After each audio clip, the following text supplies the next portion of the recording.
Party की प्रमुख Sonia Gandhi party के तमाम नेताओं की मांग को दरकिनार करते हुए ये फैसला कर चुकी हैं कि पार्टी की ओर से राहुल गांधी को 2014 चुनाव में प्रधानमंत्री पद का उम्मीदवार घोषित नहीं किया जाएगा।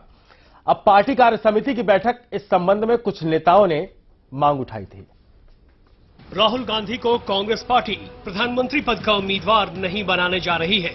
खुद सोनिया गांधी ने उनकी उम्मीदवारी का विरोध किया है। हालांकि राहुल गांधी कांग्रेस प्रचार समिति की कमान संभालेंगे। कांग्रेस कार्य समिति की यह बैठक घोषणा करती है कि 2014 का चुनाव अभियान श्री राहुल गांधी के नेतृत्व में संपन्न होगा।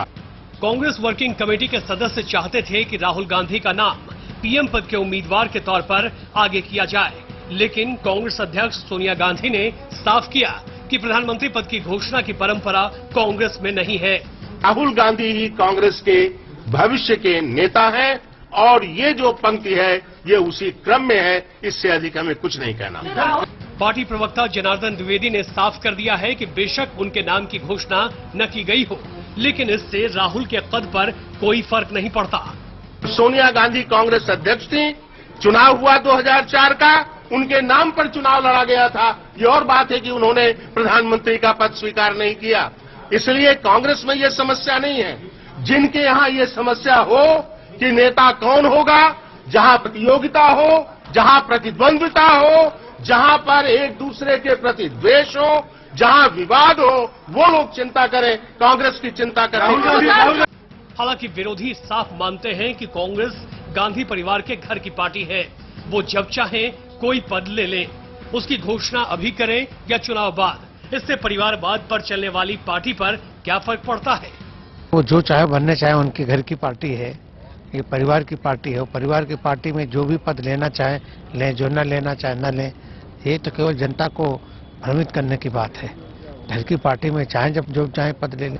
पार्टी ने 2009 के चुनाव को छोड़कर कभी भी किसी भी उम्मीदवार को पीएम पद का प्रत्याशी नहीं बनाया। वहीं कुछ लोगों का मानना है कि पार्टी को इस चुनाव में जीत की उम्मीद नहीं दिखाई दे रही। ऐसे में राहुल गांधी का नाम घोषित करना सही नहीं होगा। Ajay Jha, news express, Delhi. तो हमारे साथ खास पैनल स्टूडियो में जुड़ा इस मसले पर चर्चा करने के लिए मनोज वर्मा जी। साफ तौर पर जनार्दन द्विवेदी ने जो कुछ बात कही, परंपरा का जिक्र कर रहे हैं, पुरानी बातों का जिक्र कर रहे हैं, लेकिन कहीं ना कहीं उस भूमिका को छुपाने की कोशिश करने के साथ ही एक आवरण पहनाने की कोशिश कर रहे हैं, परंपरा का एक कवच देने की कोशिश कर रहे हैं राहुल गांधी को। बिल्कुल ठीक आपने कहा, वो आवरण ही है। वो जिस परंपरा की बात करना सही कहना है बिल्कुल। कांग्रेस में परंपरा ही नहीं है गांधी परिवार के खिलाफ खड़ा होकर बोल सके। किसकी हिम्मत तो ये कहेगा कि मैं पीएम बनना चाहता हूं। और जिनकी महत्वाकांक्षा थी पीएम बनने की, वो पहले ही अपनी पार्टी अपने लोग लेके बाहर निकल गए। किसी ने अपनी पार्टी अलग बना ली, किसी ने बंगाल में बना ली, किसी ने महाराष्ट्र में बना ली। तो कांग्रेस में कोई अगर ये सोचता है, और कल उनके एक नेता ने सरेआम बयान दिया भी सार्वजनिक रूप से, सलमान खुर्शीद साहब ने, कि जिसे राहुल के नाम पर दिक्कत हो वो कांग्रेस से बाहर जा सकता है। तो यहां छुपाने को है क्या। जनार्दन जी द्विवेदी जी जो इतना जोर जोर से कह रहे हैं कि कांग्रेस में परंपरा नहीं, बिल्कुल ठीक कह रहे हैं। कांग्रेस में गांधी परिवार के खिलाफ खड़ा होने की परंपरा ही नहीं है। और जिसने ये हिम्मत की, तो लोग जानते हैं पूर्व अध्यक्ष का क्या हाल हुआ था, कि कैसे उनके साथ जो कुछ घटा था, उसको मैं दोहराना यहां नहीं चाहता। तो इसलिए एक ये दिखाना कि साहब हम तो बहुत हैं, अच्छे हैं, हमारे यहां तो एक परंपरा है, ये शब्द बहुत अच्छे रहते हैं, लेकिन सब लोग जानते हैं, पूरा देश जानता है कि पूरी कांग्रेस गांधी परिवार से बाहर ना निकल सकी है और ना निकल पाएगी। अब ऐसा नहीं है कि सोनिया जी ने पहले पीएम बनने की कोशिश नहीं की थी।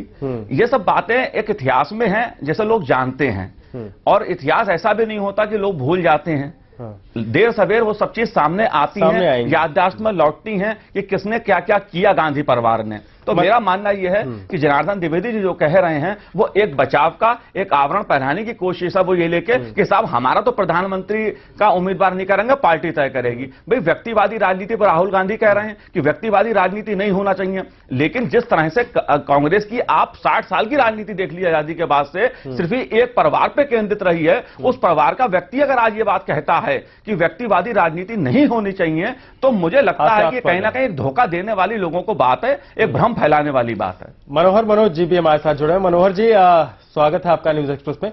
पहला सवाल ये है कि राहुल गांधी वो चेहरा है कांग्रेस की तरफ से जो संघर्ष कर रहे हैं लगातार पिछले 10 साल से, पार्टी के हित में बातें कर रहे हैं, गांव-गांव घूम रहे हैं, जमीन तलाशने की कोशिश कर रहे हैं, और वो एक ऐसा चेहरा है जिनका नाम सुन के ही पार्टी के तमाम कार्यकर्ताओं से लेकर नेताओं तक में उनकी आंखों में एक चमक आ जाती है, लेकिन मां को भरोसा नहीं है।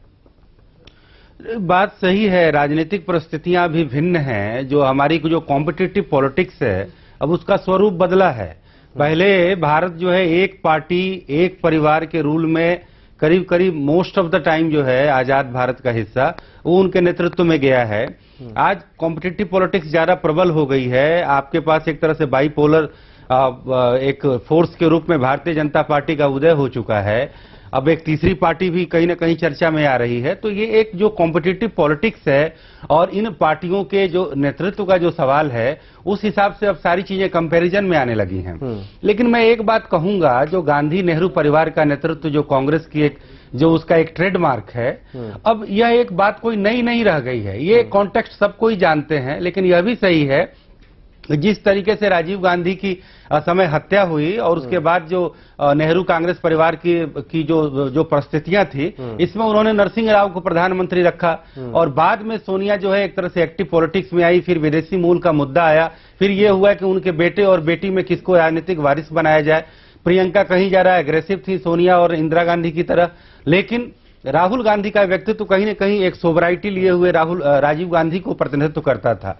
आज जबकि भारतीय जनता पार्टी एक मजबूत एक तरह से राजनीतिक विपक्षी दल है और एनडीए के रूप में वो पहले भी शासन कर चुकी है, और इसमें भारतीय जनता पार्टी की तरफ से नरेंद्र मोदी जो एक बेहद आक्रामक और कांग्रेस पर जबरदस्त पलटवार करने वाले नेता के रूप में जिनकी छवि है, ऐसे में राहुल को रखना, जिनकी मूल छवि बहुत एग्रेसिव नेता की नहीं है, एक सोबराइटी वाले लीडर की है, कांग्रेस पार्टी को कहीं न कहीं लगता है कि वह एक तरह से इस एग्रेसिव पॉलिटिक्स के दौर में पीछे पिछड़ जाएगी और राहुल गांधी की वो एक्सेप्टेबिलिटी जो उनको कभी पहले मीडिया कहा करता था वो नहीं है। लेकिन मैं एक बात कुछ दूसरी ये कहना चाहूंगा कि एक विश्लेषक के नाते कौन उगता सूरज है और कौन डूबता सूरज है, कौन कितना बड़ा खिलाड़ी है, किसके साथ कथित जन समर्थन है, इसके बजाय हम व्यक्तियों पर अगर वो करें, फोकस करें कि किसका व्यक्तित्व कैसा है, कौन पैतरेबाजी वाली राजनीति करता है, कौन लोक लुभावन राजनीति करता है और कौन लोकप्रियतावाद का सहारा लेता है, तो इस आधार पर मैं ये जरूर कहूंगा कि राहुल गांधी ने जो एक्टिविज्म की, जो राजनीति में उन्होंने जो है अपनी एक नई शैली दिखाई, आदिवासियों के घर जाना, उनके साथ भोजन करना, और मैं ये अच्छी तरीके से जानता हूं, समर्पण भी रहा है उनका। और उन्होंने तमाम मौकों पर ये करके दिखाया भी है, लेकिन इसका असर होता नहीं दिख रहा है और ये भरोसा क्यों नहीं पैदा हो रहा पार्टी के अंदर, रिजल्ट पर हम ना जाएं। मनोहर जी, हम आएंगे, एक छोटा सा ब्रेक यहां पर ले रहे हैं। ब्रेक के बाद लौटेंगे तो ये चर्चा करेंगे कि आखिर राहुल गांधी की जो उनका स्वीकार्यता है उसको लेकर क्यों मतभेद बना हुआ पार्टी में भी और पार्टी के जो बड़े नेता हैं और उनकी मां सोनिया गांधी के बीच, ये द्वंद्व क्यों बना हुआ है।